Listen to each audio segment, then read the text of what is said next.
Hello મારા વાલા ખેડૂત મિત્રો, સ્વાગત છે ફરી એકવાર મારી યુટ્યુબ ચેનલ હાલાના ધબકારાની અંદર. ખેડૂત મિત્રો, આજે આપણે ખાસ એ ચર્ચા કરવાના છીએ કે જીરાની અંદર પીળિયા સુકારાનું મિત્રો આવવાનું કારણ શું અને તેને કંટ્રોલ કેવી રીતના કરવો. મિત્રો તેના વિશે ખાસ આજ ચર્ચા કરવાના છીએ. ખેડૂત ભાઈઓ, ચેનલની અંદર નવા હોય, હજી સુધી જો આપણી ચેનલ સબસ્ક્રાઇબ ન કરી તો ખાસ ચેનલ સબસ્ક્રાઇબ કરી નાખજો. અને ખેડૂત ભાઈઓ, વિડીયોને લાઈક આપશો અને સાઈડમાં હાઈપનું નિશાન આવશે જે દબાવવાનું ભૂલશો નહીં, જેથી કરીને અમારી ચેનલને ક્યાંક ને ક્યાંક ગ્રો મળતો રહે. તો મારા વાલા ખેડૂત મિત્રો, પહેલા તો પીળિયો સુકારો આવવાનું કારણ શું તેના વિશે ચર્ચા કરીએ. તો ખેડૂત ભાઈઓ, આપણે જીરાની અંદર આમ જોઈએ ને તો છેલ્લા 2 વર્ષથી આ પીળિયા સુકારાનું પ્રમાણ વધી રહ્યું છે. છેલ્લા 2 વર્ષથી આ જીરાની અંદર પીળિયો સુકારાનું પ્રમાણ વધી રહ્યું છે. આની પહેલા એટલો મિત્રો પીળિયો સુકારો એટલો બધો ન હતો, ઓછો હતો, બિલકુલ ઓછો હતો. પણ છેલ્લા 2 વર્ષથી આ પીળિયા સુકારાનું પ્રમાણ વધી રહ્યું છે. લીલો સુકારો જે છે તે પહેલેથી જ છે, તે ઘણો સમયથી લીલો સુકારો કન્ટિન્યુ જીરામાં આવે છે. પણ પીળિયો સુકારો જે છે તે બહુ આવતો નતો. હવે ખેડૂત ભાઈઓ, તેના 2-3 કારણો છે પીળિયો સુકારો આવવાના. એમાં પહેલી વસ્તુ મિત્રો, મારો અનુમાન પ્રમાણે પહેલી વસ્તુ એને પીળિયો સુકારાનું કારણ એક એ છે કે જમીનની અંદર પોષક તત્વોની ખામી. પહેલી વસ્તુ મિત્રો આ છે. કોઈ પણ મિત્રો રોગનું જો કારણ હોય ને, કોઈ પણ રોગ હોય, કોઈ પણ પાકની અંદર રોગનું કારણ હોય ને, મેન કારણ હોય ને, તો જમીનની અંદર પોષક તત્વોની ખામીને હિસાબે કોઈ પણ રોગ જે છે તે કોઈ પણ પાકની અંદર ઉત્પન્ન થતો હોય છે. હવે પીળિયો જે સુકારો જે છે તે પહેલી વસ્તુ તો એ છે કે જમીનની અંદર પોષક તત્વોની મિત્રો ખામી હોય, તેના લીધે પણ પીળિયો સુકારાનું મિત્રો શરૂઆત થતી હોય છે. અને બીજું એક એ પણ કારણ છે કે જો કન્ટિન્યુ ઝાકળનું પ્રમાણ રહીએ અને પોષક તત્વોની ખામી પણ હોય અને ઝાકળનું પ્રમાણ વધારે રહીએ તો પણ આ ઇસ્યુ આવતો હોય છે ઘણી વખત.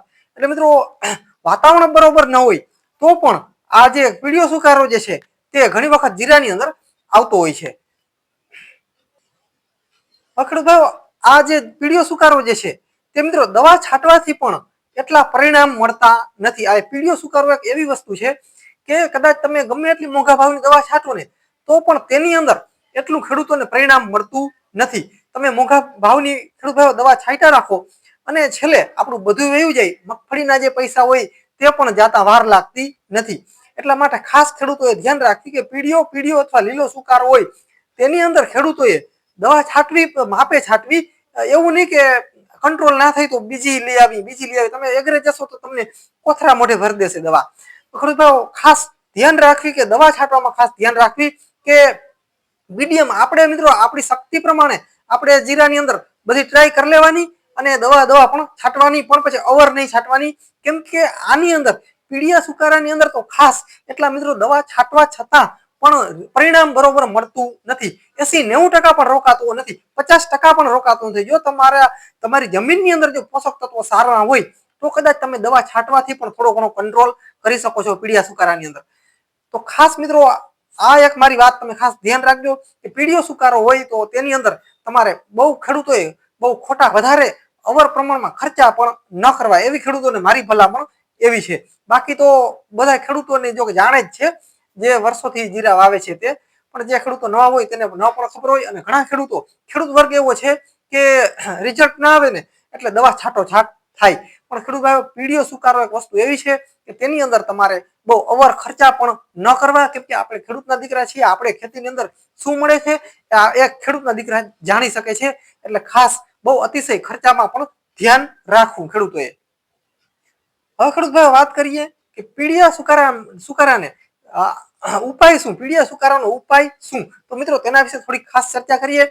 તો ખેડૂત ભાઈઓ, પીળિયા સુકારા માટે ધાનુકાનું જેનેટ પ્લસ, ધાનુકા કંપનીનું એક આવે છે જેનેટ પ્લસ, તેના મિત્રો રિઝલ્ટ થોડાક સારા છે. તો તેનો પણ તમે છંટકાવ કરી શકો છો પીળિયો સુકારો અટકાવવા માટે. ધાનુકાનું જેનેટ પ્લસ મિત્રો આ જે દવા આવે છે તેના પણ પરિણામ સારા છે. અને બીજી બજારની અંદર મિત્રો બીજી ઘણી બધી એવી કંપની આવે છે કે જે પીળિયા સુકારાની અંદર અમુક ટકા કંટ્રોલ કરી શકે છે. તો કોઈ પણ સારી કંપનીનું હું કહું એ જ નહીં, ધાનુકાનું મેં જે તમને કીધું જેનેટ પ્લસ, ધાનુકાનું જેનેટ પ્લસ, આ જ દવા છાંટવી એવું નહીં મિત્રો. બજારની અંદર એગ્રોની અંદર તમે ઘણી બધી સારી એવી કંપનીની દવા મળી રહેશે. કોઈ પણ સારી કંપનીની એગ્રો વાળાના અનુભવ હોવો જોઈએ. તમારો પણ ખુદનો પણ અનુભવ હોવો જોઈએ, બાજુવાળા બે ખેડૂતોને પણ પૂછવાનું કે ભાઈ આ દવા સારી આવે છે, આ કંપની કેવી છે. ખેડૂત ભાઈઓ બને ત્યાં સુધી સારી કંપનીનું છાંટવાનું. મેં તમને એક જે જણાવી તે પણ સારી કંપની છે, અને તમે અન્ય કોઈ પણ કંપનીનું તમે સારી એવી કંપનીનું તમે લઈ લેવાનું. તો બજારની અંદર ઘણી બધી કંપની છે, કોઈ પણ કંપનીનું મિત્રો તમે લઈ શકો છો. તો તેનો પણ છંટકાવ કરવાથી અમુક ટકા રાહત જરૂર મળશે, તો તેનો પણ છંટકાવ કરી શકો.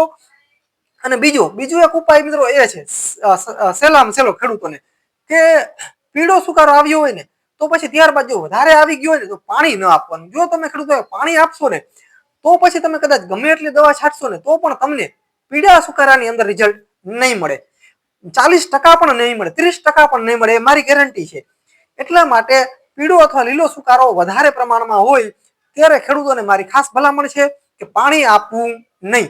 જો તમે પાણી આપશો તો તમારા હાથમાંથી જીરું જશે, અને પછી તમે કદાચ કોઈ પણ કંપનીની દવા છાંટશો તો પણ તમને રિઝલ્ટ મળશે નહીં. એટલા માટે પિયત બહુ આપવું નહીં. પીળો સુકારો વધારે હોય તો તેવા ખેડૂતોને બહુ ખર્ચો પણ ન કરવો, અને તેની અંદર પિયત પણ બહુ ન આપવાનું, તેને મૂકી દેવાનું. બહુ અવર મહેનત નહીં કરવાની તેની અંદર. અમુક ટકા જે તમને એમ થાય કે આપણી જમીન સારી છે તો તમારે દવાનો એકાદો છંટકાવ કરી જવાનો. પણ વધારે પ્રમાણમાં જો તમારે પીળિયું ફેલાઈ ગયું હોય જીરાની અંદર તો ખાસ પાણી આપવાનું નહીં. અને મિત્રો તમે પાણી આપશો ને તો તમારું રિઝલ્ટ તો બિલકુલ મળશે જ નહીં, સાવ જશે. તમને એમ થશે કે હાલો હું પાણી આપી દઉં, આ ન્યુટ્રી શક્તિ આપી દઉં ને, આ ખાતર આપી દઉં ને, આ દવા છાંટી દઉં ને, પાણી આપી દઉં ને, એગ્રે જાશો તો તમને ઘણું બધું કહેશે. પણ ખેડૂત ભાઈઓ મારી ખાસ ભલામણ છે તમને ખેડૂતના દીકરા તરીકે કે તમારે લીલો અથવા પીળો ભયંકર પ્રમાણમાં સુકારો હોય ને તો તેની અંદર બહુ ખોટા ખર્ચા અવર પણ કરવા નહીં. અને મિત્રો જો પાણી તો બિલકુલ ના આપવું. જો તમે પાણી આપશો તો જીરાની અંદર મિત્રો બિલકુલ જીરું થશે નહીં. જો થોડું ઘણું થતું હશે ને એ પણ નહીં થાય. એટલા માટે ખાસ ખેડૂતોને મારી ભલામણ છે કે જીરાની અંદર લીલો અથવા પીળો સુકારો ભયંકર પ્રમાણમાં આવી ગયો હોય તોની વાત છે, તો તમારે પાણી બિલકુલ આપવાનું નહીં. જો તમે મિત્રો પાણી આપશો ને તો તમારું જીરું જીવ સમજી જ લેવાનું. પછી તમે કોઈ પણ દવા છાંટી લ્યો તમારા હાથમાં રહેશે નહીં. પણ હા એક વસ્તુ છે કે તમારી જમીન સારી છે, કોક ઉતારો દેખાય છે તો તમે દવા છાંટો, તેની અંદર ન્યુટ્રી શક્તિ નાખો, પાણી પાવ, કઈ વાંધો નહીં. પણ પાણી મિત્રો બહુ ભરાવા દેવું નહીં, આછું પાણી આપવાનું. સુકારો હોય તો હા એકદમ આછું પાણી આપવાનું. પણ ભયંકર સુકારો હોય ને તો બિલકુલ પાણી આપશો નહીં. જો તમે પાણી આપશો તો તમારું જીરું ગયું સમજી લેવાનું. પછી કદાચ તમે 8-10 હજારના કદાચ રાઉન્ડ ભલે કદાચ મારો તમે આપણે દવાના છતાં પણ તમારા હાથમાં કાંઈ આવવાનું નથી. મગફળીના જે પૈસા હોય ને, જે મોદી કાકાએ જે આપ્યા ને, જે આપણે જે એમાં ટેકાના ભાવમાં ખેડૂત તેના પણ પૈસા જાતા વાર લાગશે નહીં. એટલે ખેડૂતોને મારી ખાસ ભલામણ છે કે પીળિયો સુકારો જો વધારે હોય ને તો ખરેખર બહુ વધારે પ્રમાણમાં ખર્ચો પણ કરવો નહીં. ખેડૂતોને એવી મારી ખાસ ભલામણ છે. તો ખેડૂત ભાઈ વિડીયો કેવો લાગ્યો ખાસ ખેડૂત ભાઈ ચેનલ અંદર નવા આવો હજી સુધી આપણી ચેનલ સબસ્ક્રાઇબ ન કરી હોય તો ખાસ ચેનલ સબસ્ક્રાઇબ કરી નાખજો. અને ખેડૂત ભાઈ વિડીયોને લાઈક આપશો એટલે સાઈડમાં હાઈપનું નિશાન આવશે, જે દબાવવાનું ભૂલશો નહીં. હું પણ એક મિત્રો તમારા જેમ ખેડૂતનો દીકરો છું, એટલે ખાસ મિત્રો ખેડૂતને સપોર્ટ કરે તો બસ એટલું ઘણું. તો ખેડૂત ભાઈઓ ખાસ અને ખેડૂત ભાઈઓ અમારી યુટ્યુબ ચેનલની અંદર જીરા વિશે ટોટલ માહિતી, તેને પાણી ક્યારે આપવું, તેને દવા કઈ આપવી, ખાતર કયા નાખવા, અને મિત્રો બીજી વસ્તુ કે ભાવ વધઘટ જેવા થાય છે કેવા રહેશે તે પણ અમારી ચેનલના માધ્યમથી ખેડૂતો સુધી મિત્રો હર હંમેશા માહિતી પુગાડીએ છીએ. તો ખેડૂત ભાઈઓ બસ વિડીયોની અંદર આટલું. જય સિદ્ધનાથ મહાદેવ. મિત્રો મળીએ આગલા વિડીયોમાં, ત્યાં સુધી રજા આપશો.